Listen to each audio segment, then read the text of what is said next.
Officer Andrea and Officer Dan are on patrol when they get a dispatch call that takes them to the park. They find two juveniles, Sam and Hannah, without adult supervision. Sam tries to lie his way out of the officer's prying eyes, but Officer Dan knows better. Meanwhile, Libby turns up for a new job in a new city, but she is utterly disappointed. The company has been absorbed, and she's been laid off before she can even start. Sam and Hannah are siblings and foster kids. They ran from their current home, and their foster mom is not so forgiving. Officer Dan feels terrible about their predicament, especially because he's the officer who put their father in jail. Regardless of his sentiments, Sam and Hannah need a new foster home. They could even get separated if there's no place to accommodate the two of them at once. While Libby is trying to pull herself together, Dan shows up at the agency wanting to check up on the siblings. Louisa tells him she's found a home for Hannah but none for Sam. Dan then decides he'll take temporary custody until Louisa can find somewhere else to accommodate both kids. She warns him that the kids are problematic and that with his nature of work, he'll need a nanny. Dan promises that it's no big deal. Libby starts job hunting. Dan, on the other hand, is on the lookout for a nanny. He's a bit worried about the decision he's made, wondering if it's a wise one. Andrea reminds him he's always wanted to be a family man. If his ex hadn't bailed, he'd have settled down already. Libby gets mugged, and she chases after the culprit. Luckily, Dan catches wind and steps in just in time to apprehend the thief. Libby admits she's had a rough day, so she wasn't thinking about safety measures when the guy took off with her purse. She hands Dan her web address and calls out her temporary location for the time being. Libby is lodged in a motel, low on cash, and fidgeting because she's still jobless. Dan still can't find a nanny, and he's getting worried. After a fruitless call, he notices Libby's card. She told him at their earlier encounter that she needed a job. He calls her and lays down a proposition. He needs a nanny, and she has an impressive resume. Libby has worked kids-related jobs and agrees to Dan's job offer. The kids are 10 and 7, and she's open to some light house chores in the process of caring for them. Libby arrives at Dan's place, and he gives a quick tour of his house. She'll be sleeping in his office space. The job is only for a couple of weeks, and Libby is still receptive. While Dan is out grocery shopping, Libby's mom calls. It's the perfect opportunity for Libby to tell her about the new job. Libby's mom is worried, though. Her daughter is no expert in kids, but Libby remains optimistic. She sees the job as a challenge to conquer. It can't be that hard to take care of tiny humans, right? Dan returns home to a tidy house and a delivery man. Libby needs somewhere to keep her stuff before she finds a new apartment. The kids arrive with Louisa promising to check in on them in a week. They're solemn and apprehensive, hardened by the reality of life. For them, a stable home is a fairy tale, at least until their father gets out of prison. Dan understands their hurt, but he's determined to make their short stay with him worthwhile. The kids remain detached, even getting a bit heady during bedtime. Somehow, Dan and Libby scale through that and join efforts to make their first day at school work. Libby tells Sam she used to move a lot too. Later at the house, she explains to Dan that her dad was in the military. Hence, her family was always on the move.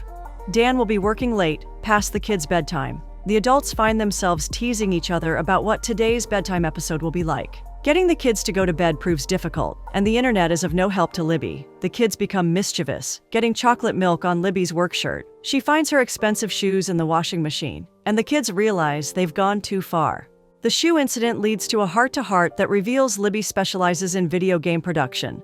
Sam's interest is piqued, and Libby comes up with an idea. The kids have to go to bed if she wins a round of car races. She does win, and the kids keep their end of the bargain, thankfully. Dan returns home to a proud Libby. She tells him she's about to reward her hard work with a good night's rest.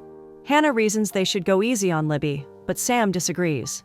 They can't afford friends, so there's no need to treat Libby as one. Sam carries his hostile personality to school, shutting off a potential friend named David.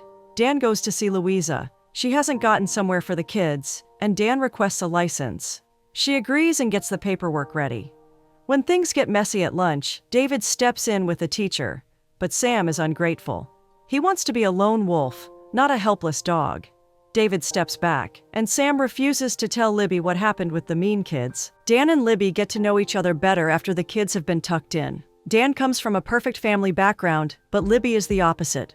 The next day, Dan comes in with a sense of urgency. Louisa is coming in for an inspection, so they'll need to put the house in order. The inspection goes well right until Sam sabotages it by messing up the kitchen. Louisa knows he did it, but Libby takes the fall. She meets Sam sulking outside, and they both have questions on their minds. Sam wants to know why Libby took the fall, and Libby wants to know why Sam tried to sabotage the inspection. He admits he's starting to enjoy his stay, but he knows it won't be for long, so he's trying to protect his and his sister's heart. Libby advises him to go with the flow, reminding him that she's been in similar shoes. Making short-term friends is better than being alone. Sam decides he'll loosen up and give David a chance. Andrea teases Dan about his screensaver, which features Libby and the kids. Not only is he warming up to his makeshift family, but he's also going all out for them. He surprises Libby with a smile when he buys night lights for both her and Hannah. Sam stands up for David when the mean kids resurface. The smirk on his face suggests he's about to do something mischievous to pass a message to the mean kids. Libby is in the middle of a job interview when she gets a call from the school. She then chooses the school emergency over the interview. Dan joins Libby and Sam. The principal wants to suspend Sam because he got physical, but Libby can reason better with the principal. Sam can get off with a warning and an apology. Dan appreciates Libby for her fast thinking. She tells him she chose Sam's emergency over the interview. Dan mentions he'd like to be closer to the kids, and Libby suggests that he find something he has in common with them. He teases her for becoming attached to them, and she awkwardly excuses herself from the rest of the conversation. As the days go by, taking care of the kids becomes easier. One particular day, it gets really busy. Libby takes Hannah to the store to get cake supplies while Dan teaches Sam how to swing a bat. Sam eventually goes to practice with David, and Dan suggests that Hannah join them. The adults are alone when Dan carefully wipes off frosting from Libby's nose. Their brief moment is interrupted by the landline. There's a nanny available to start working for Dan. Libby gives him the go-ahead, reasoning she should have found another job by then. Andrea doesn't need Dan to tell her that he's grown feelings for Libby. She instructs him to take Libby out on a date to see if his feelings are reciprocated. Louisa calls with what she thinks is good news. She's found a permanent home for the kids. Dan seems hesitant to let the kids go, so Louisa gives him time to process it. On the bright side, his foster care license is ready. Dan shows up at Hannah's bake sale to ask Libby out.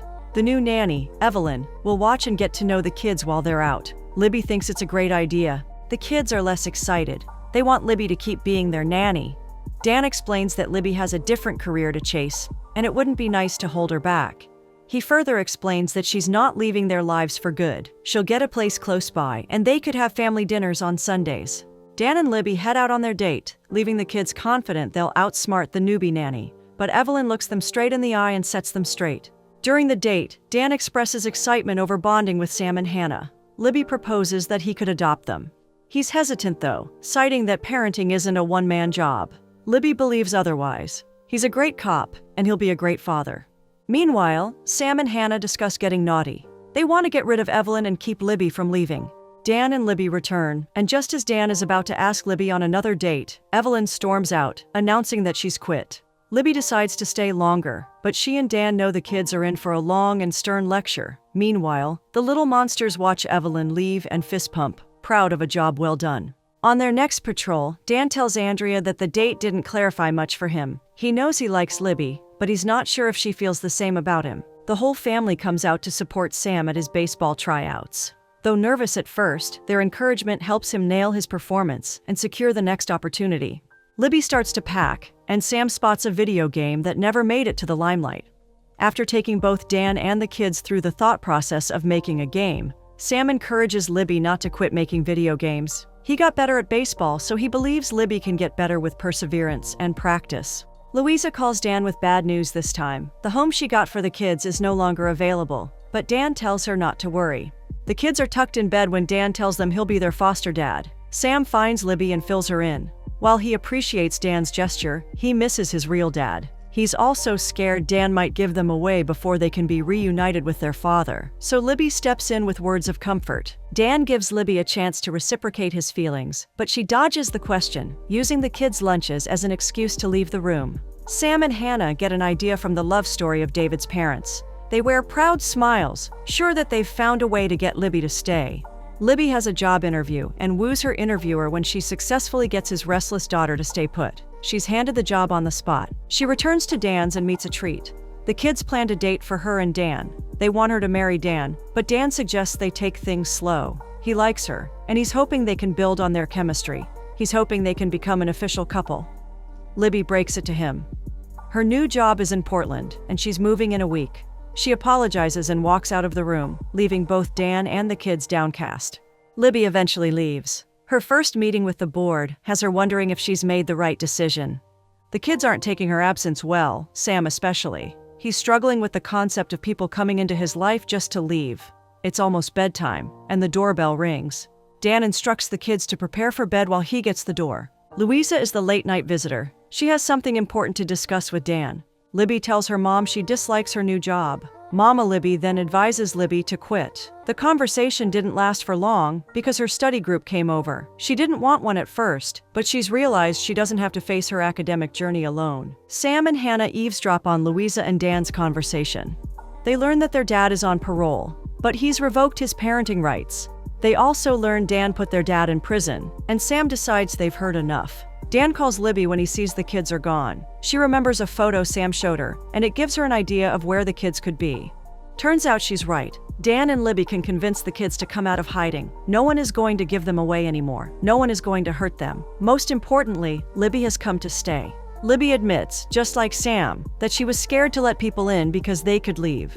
She's ready to take a leap of faith and have a more stable life with people she's grown to love. Dan couldn't be happier to hear her say so.